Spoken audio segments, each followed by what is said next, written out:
How you doing, guys? I'm Matt Waldin, Pro Drifter, and today we're here with Mishimoto and one of the top tuner cars of all time, the Subaru Impreza WRX.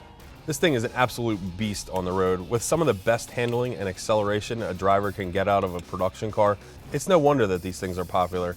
The WRX really creates some passionate fans, and for their hookup needs, these guys need a company that's just as passionate. That's where Mishimoto comes in. To show the love for the Subaru WRX, Mishimoto has gathered 3 WRXs for this project. They're here to help your WRX stay cool with the Mishimoto Ancillary Hoses. For the installation of the Mishimoto WRX Ancillary Hose Kit, you will need ratchet, extension, 10mm socket, 12mm socket, pliers, needle nose pliers, flathead screwdriver, panel tool, 8mm socket, 8mm nut driver, 2 number 2 hose clamps, a coolant funnel, and coolant. Difficulty is a 3 out of 5. Time of installation is about an hour and a half. The Mishimoto Ancillary Hoses replace some of the rubber lines that carry coolant and PCV to the engine and from the engine. The Mishimoto Silicone Ancillary Hoses are much higher quality than the factory rubber pieces and are many times reinforced versus the factory ones, which are not reinforced at all. Before beginning any work, make sure the car is completely cooled down and disconnect the negative battery terminal to ensure that none of the electronic devices turn on while you're working on it. Use your panel tool to remove all the plastic clips from the lower panel, as well as the 3 bolts in the front, which we already have removed. I'm going to show you how to remove the back one here in a minute. Next, slide underneath the car and find the coolant drain, which is illustrated here, and remove. Coolant drain is right here. This is one of the messiest cars to drain coolant out of. Obviously, taking things apart was not on Subaru's top priority list. And that's what you're removing, guys. See that? Yeah. That is the coolant drain plug. We're gonna now go in to remove the front air duct because there are a couple hoses that need to be replaced that are underneath of this. If you like jigsaw puzzles, this is the installation job for you. I know when I started putting jigsaw puzzles together, I would always look for the corners first because that made it the easiest. And that's exactly what we're gonna do here with the Mishimoto Ancillary Hoses. Check out the 2 longest hoses in the kit. These long hoses are gonna go right like this, right over top of the air box. Transfer the hose clamps over using the squeeze method.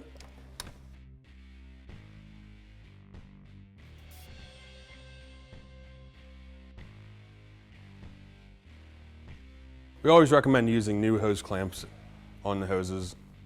This is no exception here. And that goes from the coolant reservoir down to the actual radiator.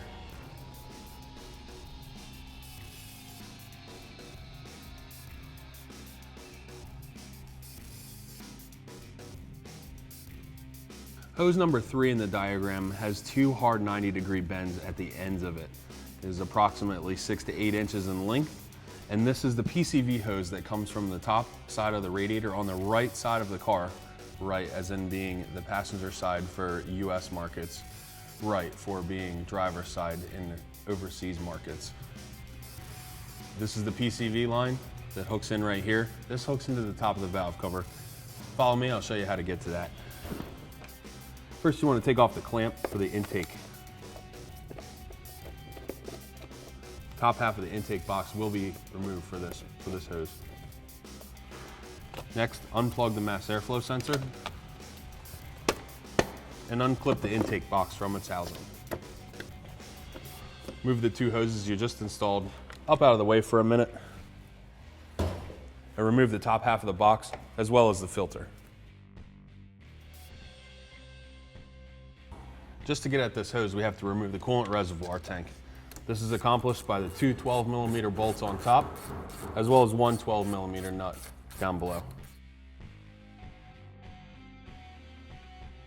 After the reservoir tank is loose, squeeze the clamp and pull the hose out from the top. With the box out of the way, it's easy to sneak this hose in there. Next, reinstall hose 3 to its upper position. Remember, this does not require a hose clamp because one did not come off of it. This is hose number 4. You have a 4 to 5 inch straight section here, a 90 here, and a 90-degree bend here. This one goes right on top, right over top of the intercooler, right in here. Pull that one off there. The larger end of hose 4 goes in between the manifold and the alternator.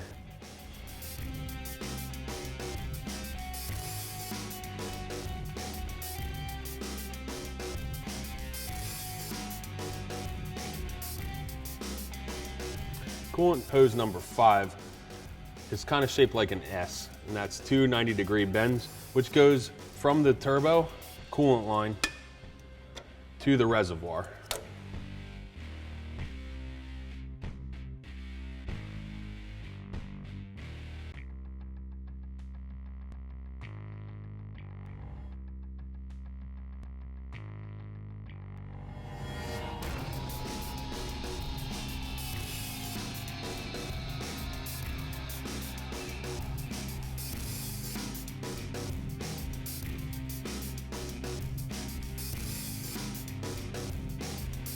We're only going to partially install coolant hose number 5 because we're going to move right along to number 6. Coolant line number 6 has a 90-degree bend and comes off of the bottom of the radiator overflow tank that sits on top of the intake manifold.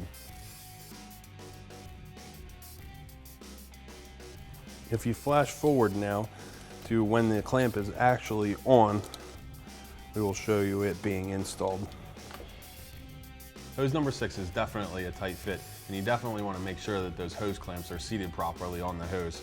After that hose is on, let's go ahead and reinstall the 2 12mm head bolts and the 1 12mm head nut onto the coolant reservoir.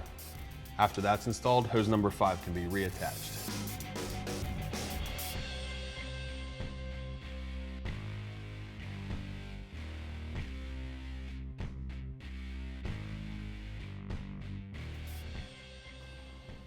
After the coolant reservoir is installed, install the air filter and the top of the air box.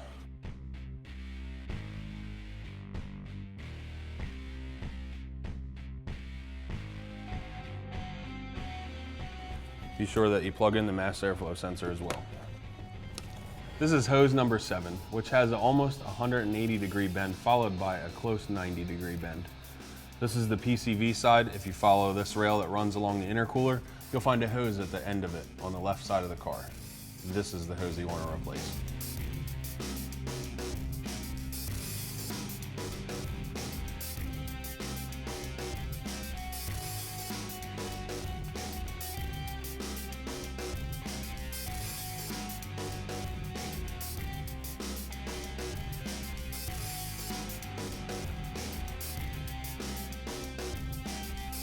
Hose number 8 is the smallest of the bunch. This one features a 90-degree bend, followed by a long section of straight. This one is for the bypass valve that is on the intercooler. To replace this hose, we're going to need to remove the intercooler. So first, unhook the bypass valve and follow along as we unhook the intercooler.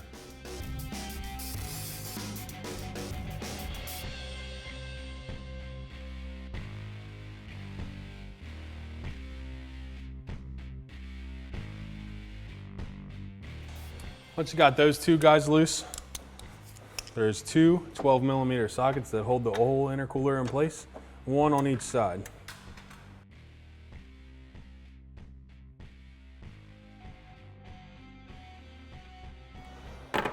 Once you have all those off, disconnect the PCV lines, which are the lines that run across the front of the intercooler here.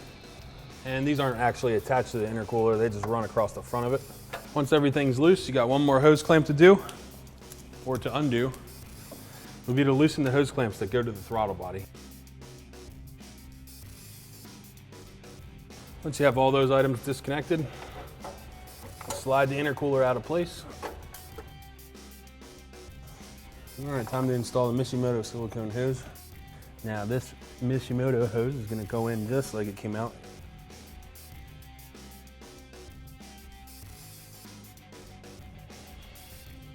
All right, let's move on to the intercooler. All right, when you're ready to reinstall the intercooler, make sure that you get the hose on this turbo outlet first and then on the throttle body. That'll make life a little bit easier for you guys at home there.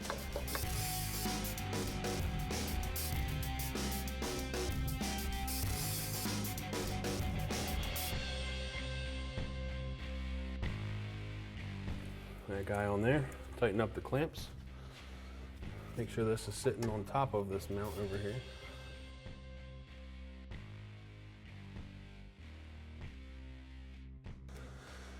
Now that we got both hose clamps on, we're ready to put both mounting bolts back in.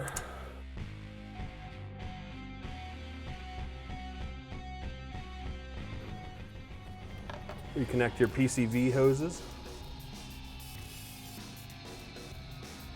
And last but not least, the bypass valve.